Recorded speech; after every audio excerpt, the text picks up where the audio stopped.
София се гордее с сина си Ники. Аз съм добър в дисциплина крол. Имам от всякакви медали.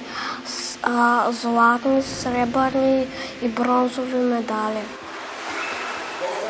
Успехите, които има Никола от 3 годишен до сега, са благодарение единствено само на Илиян Русев, защото ние не ходим абсолютно никъде и не правим нищо друго.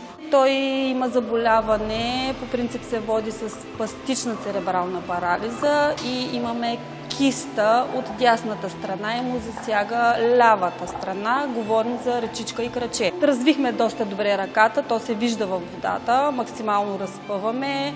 Крачето също по същия начин вече не е както преди, накуцваше, сега вече го няма. Резултатите са доста добри и ако не знаеш, че детето е болно, няма да разбереш, че има някакъв проблем. Али се горе? Скори наистина е човек, който прави максимално за всички, максимално за децата, с които помага и на нас, родителите, с каквото може. Трудно е, но трябва по някакъв начин добротата просто да е в нас хората.